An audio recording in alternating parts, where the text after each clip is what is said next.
اس لیے کہ ماں سب سے پہلے بچے کو پیٹ میں اٹھاتی ہے، وہنن علی وہن، قرآن کہتا ہے کمزوری پر کمزوری سہ کر۔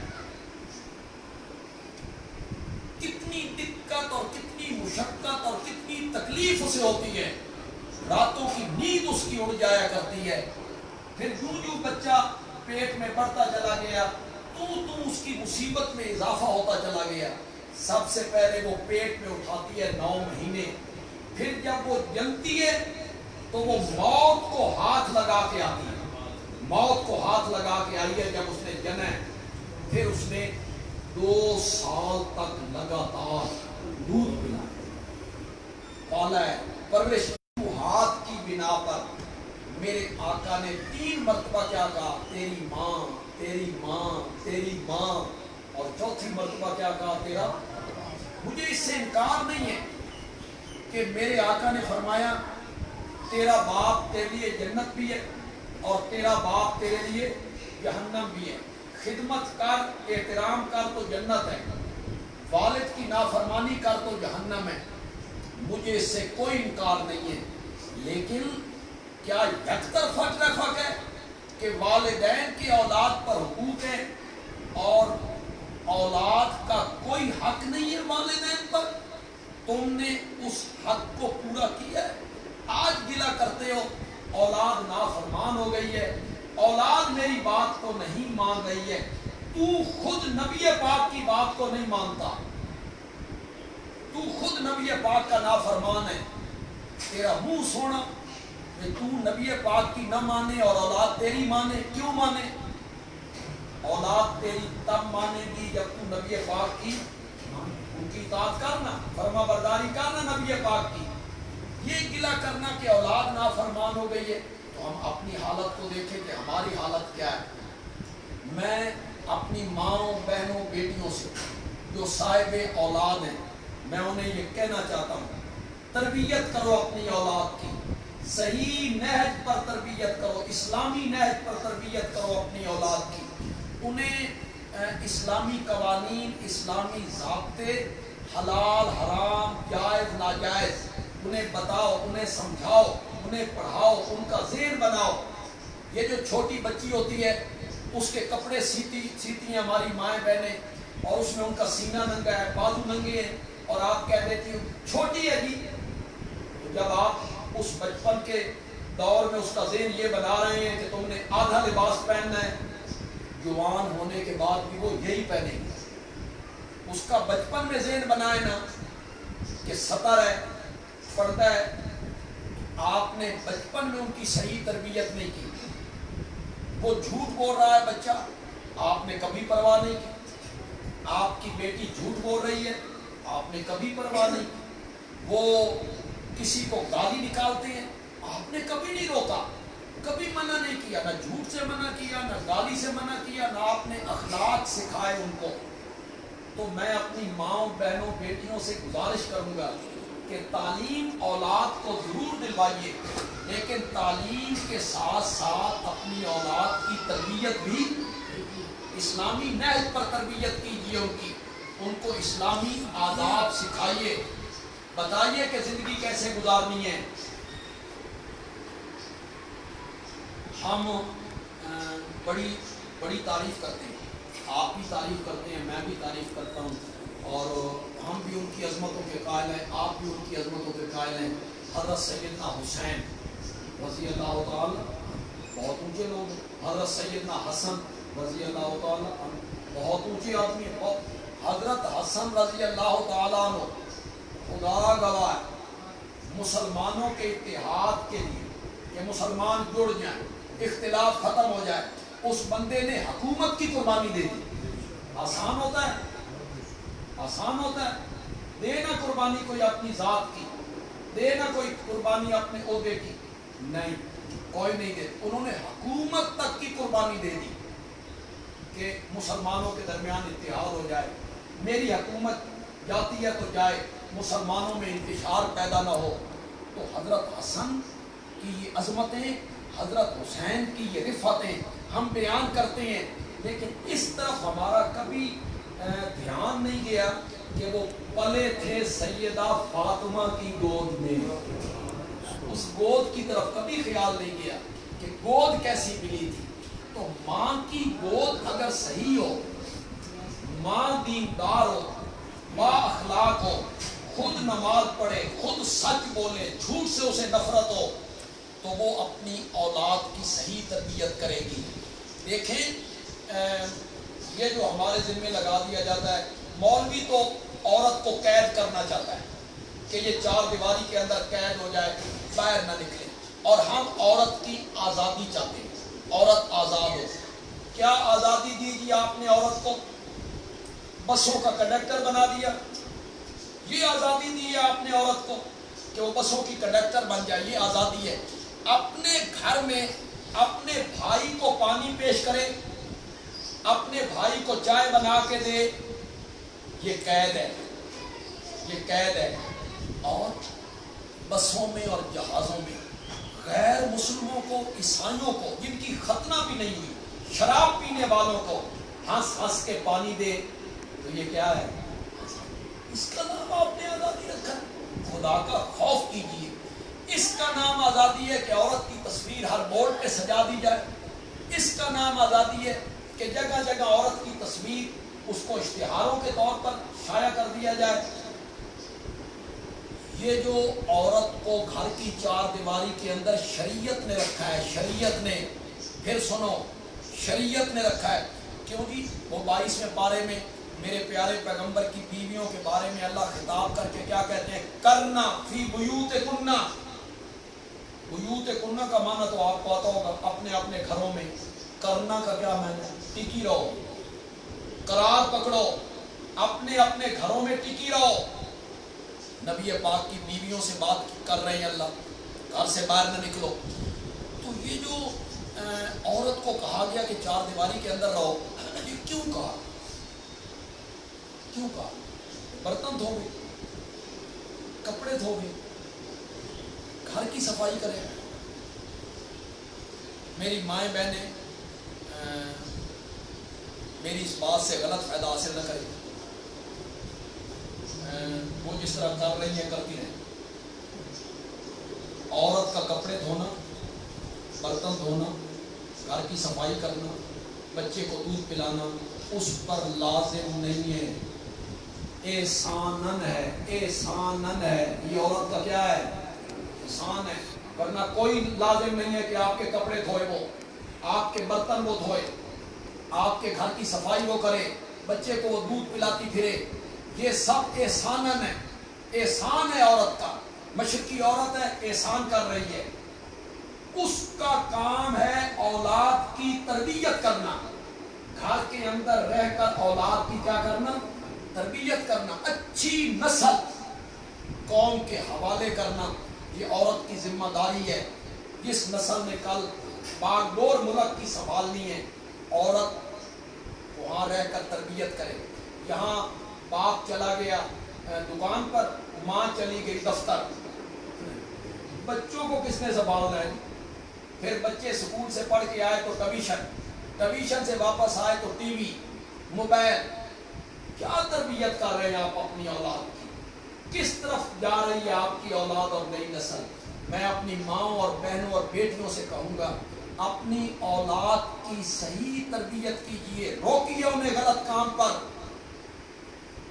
میں نے ابھی حضرت حسن کا ذکر کیا رضی اللہ تعالیٰ. ایک بات یہ کہہ دیتے ہیں کہ اولاد بڑی پیاری ہے، اس کو ٹوکنا روکنا یہ محبت کے منافی ہے. کیوں جی؟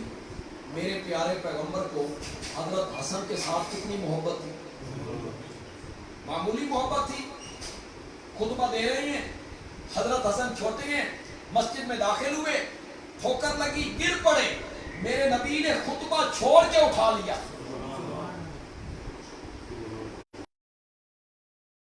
ہوتی ہے، محبت ہے، پیار ہے. لیکن آپ جانتے ہیں حضرت حسن نے صدقے کے غلے سے ایک کھجور منہ میں رکھ لی تھی. جانتے ہیں آپ؟ ایک کھجور صدقے کے مال میں سے اٹھا کے اپنے منہ میں رکھ لی. میرے نبی نے کہا کخ کخ، اس کا میں نے تھو تھو. نکالو اسے. میرے نبی نے وہ کھجور باہر نکلوا دی اور آپ نے فرمایا اما علمت حسن تم نہیں جانتے ہو کہ صدقہ ہم پر حلال نہیں. میرے نبی نے ٹوکا, غلط کام پر بچے کو روکا. آپ غلط کام پہ بچے کو کیوں نہیں روکتے؟ آپ کا بچہ جھوٹ بولتا ہے آپ نہیں روکتے, آپ کا بچہ گالی بکتا ہے آپ نہیں روکتے, تو پھر یہ نسل جوان ہوگی تو یہ کس طرف جا رہی ہے آپ کی نسل؟ حضرت حسن کو روکا آپ نے کہ یہ کھجور صدقے کی ہے اور یہ ہمارے لیے کھانا جائز نہیں.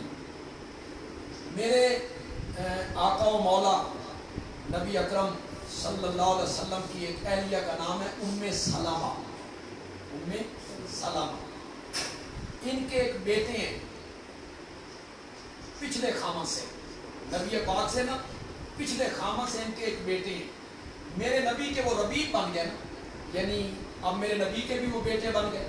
ام سلمہ کے بیٹے وہ چھوٹے سے, وہ خود روایت کرتے ہیں, خود وہ کہتے ہیں کھانا آیا تو میں بچہ تھا تو ارد گرد لوگ بیٹھ گئے کھانے کے لیے, آپ بھی بیٹھے ہوئے تھے, تو کبھی میں لقمہ یہاں سے لیتا ہوں, کبھی میں ہاتھ بڑھا کے ادھر سے لیتا ہوں, کبھی ہاتھ بڑھا کے ادھر سے.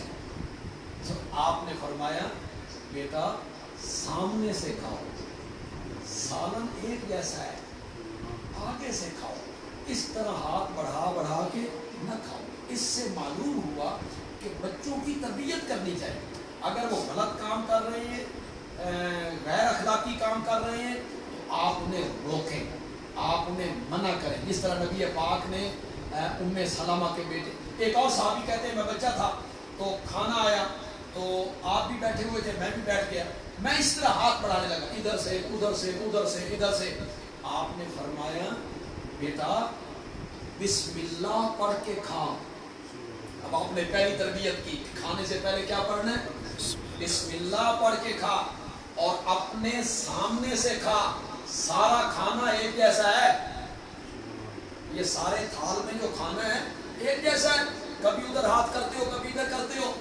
تو وہ صحابی کہتے ہیں میں بچہ تھا تو کھانے کے بعد نا کھجوریں آ گئی, وہ ایک تھال میں تھی. اب کھجوریں قسم و قسم کی تھی, اس میں عجوا بھی تھی, اس میں امبر بھی تھی, کوئی کہاں کی کوئی رات کی کوئی کہیں کی, وہ الگ الگ جڑی ہوئی تھی. تو میں ڈرا ہوا تھا نا, نبی پاک نے فرمایا سامنے سے کھا, تو میں سامنے سے کھانے لگ گیا. آپ نے فرمایا آپ ادھر ادھر سے بھی کھا سکتے ہو, آپ ادھر ادھر سے بھی, کیوں وہ مختلف قسم کی کھجوریں تھی نا, تو آپ نے فرمایا سامنے سے نہیں, آپ ادھر ادھر سے بھی. تربیت کرنی چاہیے, غلط کام پر بچوں کو روکنا چاہیے, غلط کام پہ بچوں کو منع کرنا چاہیے. روکیے.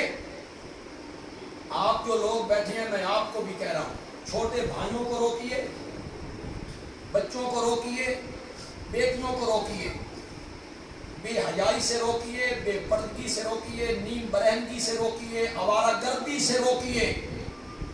توجہ کیجیے اس پر, مائیں خود توجہ کریں کیا ہو رہا ہے ملک میں, توجہ کرو اس پر. آپ کا بیٹا کہاں جاتا ہے اس پر غور کرو. آپ کا بیٹے کی سوسائٹی کیا ہے, آپ کا بیٹا کن لڑکوں کے ساتھ پھرتا ہے, اس پر سوچئے گا. آپ کا بیٹا مخصوص وقت میں کہاں جاتا ہے, اس سے پوچھئے کہ کہاں گئے تھے آپ, یا عشاء کے بعد آپ کہاں تھے, مغرب کے بعد آپ کہاں تھے, آدھی رات تک آپ کہاں تھے. والد پوچھے, والدہ پوچھے. نگرانی کیجیے اپنی اولاد کی, نگرانی کیجیے ان کے طرف. اللہ اکبر, ایک بازل میں آ گئی, چلو قربانی بھی آ رہی ہے اور اس کے ساتھ بھی تھوڑی سی اس کی نسبت ہو جائے گی. حضرت سیدنا اسماعیل علیہ السلام, انہیں جب والد چھوڑ کے آئے تھے مکے تو وہ دودھ پیتے تھے, شیر خوار تھے, 6 مہینے عمر ہوگی, تو وہاں چھوڑ کے آ گئے. وہاں جگہ کیا, بے وادٍ غیر ذی زرع, ایسی وادی میں جہاں کھیتی باڑی کوئی نہیں ہوتی. عند بیتک المحرم, تو بیابان جنگل ہے, کوئی آبادی نہیں. آبادی نہیں تو پرندے بھی نہیں آتے, فصلیں نہیں, پرندے نہیں, درخت نہیں. تو جب آب زمزم کا چشمہ جاری ہوا تو پرندے آنے لگے. کوئی قافلہ دور سے گزرا, اس نے دیکھا کہ پرندے ہیں یہاں, اس نے نے سوچا کہ کوئی پانی وغیرہ کا انتظام ہو گیا تبھی یہاں پرندے ہیں، تو وہ وہاں آ گئے، آباد ہو گئے، ایک قبیلہ آباد ہو گیا، یا مکے کی آبادی شروع ہو رہی۔ تو حضرت ابراہیم علیہ السلام سال کے بعد آئے، ایک سال دیکھ بھال کے لیے کہ کیا حالات۔ پھر انہیں جب خواب آیا کہ میں اسماعیل کے گلے پر چھری رکھ رہا ہوں، تو وہ پھر آئے۔ اس وقت حضرت اسماعیل کی عمر کیا تھی؟ کوئی ملتا نہیں بھی عمر ملے، لیکن قرآن کہتا ہے فلما بالغا معه السعی، جب بیٹا باپ کے ساتھ دوڑنے لگا۔ تو یہ دوڑنے کی عمر کیا ہوتی ہے؟ 6 سال، 7 سال، 8 سال یہ عمر ہے، تو معلوم ہوتا ہے بھائی اتنی عمر ہے۔ تو حضرت ابراہیم علیہ السلام تو پہلے آئے 1 سال کے بعد، پھر حضرت ابراہیم آئے 6 سال کے بعد۔ باپ کی تربیت تو نہیں تھی حضرت اسماعیل کے لیے، باپ تو سال کے بعد ایک مرتبہ آئے، پھر 6 سال کے بعد آئے، تربیت باپ کی نہیں تھی۔ تو پھر مجھے بتاؤ کس کی تربیت تھی کہ جب باپ نے یہ کہا کہ میں نے خواب میں دیکھا ہے کہ میں تجھے ذبح کر رہا ہوں، فانظر ماذا تری، تیری کیا رائے ہے؟ اس 6 سال کے اسماعیل نے ایک لمحہ ضائع کیے بغیر کہا یا ابت افعل ما تؤمر، جس کا تجھے حکم دیا گیا ہے کر گزریے، میں اس کے لیے تیار ہوں۔ یہ کس نے تربیت کی؟ حضرت ابراہیم تو تھے نہیں، ماں نے کی ہے نا تربیت، ہاجرہ کی تربیت ہے نا۔ ماں نے ایسی تربیت کر دی کہ بیٹا سامنے سے نہیں کہتا کہ بابا مجھے ذبح کرو گے، میرے گلے پہ چھری رکھو گے، نہیں، وہ ایک لمحہ کے لیے بھی انکار نہیں کرتا۔ وہ کہتا ہے یا ابت افعل ما تؤمر، جس کا تجھے حکم دیا گیا ہے کر گزریے، رہ گئی میرا معاملہ، اللہ نے اگر چاہا تو آپ مجھے صبر کرنے والوں میں سے پائیں۔ اگرچہ یہ روایات پائے تکمیل کو نہیں پہنچتی، وائل لوگ بیان کرتے رہتے ہیں بھئی حضرت اسماعیل نے کہا ابا کو بھئی آنکھوں میں پٹی باندھ لو، اور وہ چھری تیز کرتے تھے اور پھر رکھتے تھے پھرتے، یہ اسرائیلی روایات کوئی اس میں حدیث میں یا مستند تفسیروں میں اس کا ذکر نہیں ہے۔ اس میں حضرت ابراہیم کی کمزوری بھی ثابت ہوتی ہے، بھئی آنکھوں پہ پٹی باندھنا ایک طرح سے آ جائے گا، حضرت ابراہیم کی کمزوری ثابت ہو گئی۔ لیکن اگر یہ ساری باتیں صحیح ہوں جو لوگ بیان کرتے ہیں، پھر تو ایسے محسوس ہوتا ہے کہ حضرت اسماعیل جو ہیں اپنے بابا کو بھی حوصلہ دے رہے ہیں۔ بچہ اپنے بابا کو کیا دے رہا ہے؟ حوصلہ دے رہا ہے۔ تو یہ اسماعیل کی تربیت کس نے کی؟ ماں نے تربیت۔ تو یہ جو ماں کو کہا گیا کہ وہ گھر کے اندر رہے، اس کی ذمہ داری ہے گھر میں رہنا، کہ اس نے اولاد کو پالنا ہے، اولاد کی تربیت کرنی ہے، اولاد کو پیار دینا ہے، اولاد کو محبت دینی ہے۔ تو خدا کے لیے تربیت کیجیے اولاد کی، نگرانی کیجیے اپنی اولاد کی، روکیے انہیں گناہوں سے، روکیے انہیں بے حیائی سے، روکیے انہیں فحاشی سے، روکیے انہیں نیم برہنگی سے، منع کیجیے، ورنہ اللہ نہ کرے، اللہ نہ کرے، اللہ نہ کرے کہیں وہ وقت نہ آ جائے کہ آپ روکنا بھی چاہیں، آپ روکو، پھر آپ کے ہاتھ سے معاملہ نکل جائے گا۔ اب وقت ہے کہ ان کی تربیت کریں، صحیح نہج پر ان کی تربیت کریں۔ اس کے لیے دیکھیں سیرت النبی کی کتابیں، علامہ شبلی نعمانی ان کی کتاب ہے سیرت النبی۔ کتنے گھروں میں ہر وقت آپ کے بچے موبائل سے کھیلتے؟ سیرت النبی، صحابہ کی سیرتیں، کتنی کتابیں ہیں جی آپ کے گھر میں۔ آپ اپنے بچوں کو کہیں کہ سیرت کی کتاب پڑھا کرو بھائی، چاہے ایک صفحہ روز پڑھو، اس کے مطابق زندگی گزارو، یہ تمہاری آئیڈیل شخصیات ہیں، یہ صحابہ ہیں، یہ نبی پاک ہیں۔ تو خدا کے لیے ترجمے والا قرآن لائیے، گھر میں رکھیے، سیرت کے عنوان پر۔ اب تو ترقی کا وہ دور آ گیا ہے کہ لوگوں نے ایسی کتابیں سیرت پہ لکھ دی ہیں جو صرف ہیں ہی بچوں کے لیے، ایسی عام فہم جن کا تعلق ہی بچوں سے ہے، ایسی کتابیں آ گئی ہیں سیرت کے عنوان پر. تو وہ کتابیں آپ کے گھر میں ہوں، آپ اپنے بچوں کو مائل کریں، آپ اپنے بچوں کو دین کی طرف لائیں، آپ اپنے بچوں کا لباس درست رکھیں، ان کا کھانا پینا کم از کم دیکھیں. میں یہ نہیں کہتا کہ آپ اپنی اولاد کو دنیاوی تعلیم نہ دلوائیں، میں اس کا انکاری نہیں ہے. آپ اپنی اولاد کو دنیاوی تعلیم نہ دلوائیں، ضرور دلوائیں، لیکن اس کے ساتھ ساتھ آپ اپنی اولاد کو دین کی اتنی تعلیم ضرور دلوائیں کہ انہیں حلال حرام جائز ناجائز کا کیا ہو، اتنی تو تعلیم دلوائیں، بالکل آزاد نہ چھوڑ دیں. یہی کیا پڑھایا جا رہا ہے آپ کے بڑے بڑے اسکولوں میں، کالجوں میں؟ کیا پڑھایا جا رہا ہے؟ پڑھایا یہ جا رہا ہے کہ ملک ہمارے ملک کا بیرسٹر ہے، مارٹ لا ہے، سب سے بڑا وکیل ہے ملک کا، سب سے بڑا وکیل، اسے سورت کوثر پڑھنی. جی یہ آپ کے اسکولوں کی تعلیمیں ہیں. ہم یہ کہتے ہیں کہ اسکول جائیے، لیکن کم از کم اپنے بچوں کو اتنی تعلیم تو دلوائیے نا. بیرسٹر ہے اور اسے سورت کوثر پڑھنی نہیں آئی. ہمارے ملک کا وزیر داخلہ رہا ہے، وزیر داخلہ مختلف اداروں میں ڈائریکٹر رہا ہے، اسے سورت اخلاص 3 مرتبہ پڑھی، تینوں مرتبہ غلط، اور پھر آگے سے بہانہ یہ بنایا مجھے جنہوں نے لکھ کے دی تھی لکھ کے غلط دی تھی. سورت اخلاص تجھے لکھ کے دینی تھی لوگوں نے. میں یقین سے تو نہیں کہہ سکتا، یقین سے میں نہیں کہہ سکتا، لیکن مجھے امید ہے کہ سورت اخلاص تو مودی کو بھی آتی ہے. وزیر اعظم ہے نا ہندوستان کا، ہندو، سورت اخلاص تو اسے بھی آتی. اتنی مشہور سورت، ہندو مسلمانوں کے ساتھ رہتے تھے، انہیں بھی صورتیں یاد ہوئی. یہ آپ کی تعلیم ہے کہ آپ کو سورت اخلاص پڑھنا نہیں آ رہی ہے، آپ کو سورت کوثر پڑھنا نہیں آ رہی ہے، سورت عصر پڑھنا آپ کو نہیں آ رہی ہے، یہ آپ کی تعلیم ہے. تو کم از کم اتنی تعلیم تو ضرور دلوائیے نا کہ انہیں جائز ناجائز حلال حرام کا پتہ ہو. یہ اس تعلیم نے تو ہمارا بیڑا گرک کر کے رکھتی ہے، ہماری آنے والی نسل کو تباہ کر کے رکھتی ہے. تعلیم اور تربیت سے قومیں بگڑتی ہیں. ملالہ چلی گئی ہے یورپ، کیا بیان دیا اس نے؟ نکاح کی کر. یہ ہے تعلیم، یہ ہے تربیت. انہوں نے اپنے نہج پہ تربیت کر دی، اپنے نہج پہ تربیت کی، اور وہ کہتی ہے نکاح کی کیا ضرورت ہے. آپ سن کے حیران ہو جائیں گے کہ جب افغانستان کے اندر روس آیا سن 1978 میں، اس سے پہلے اس نے کیا کیا تھا؟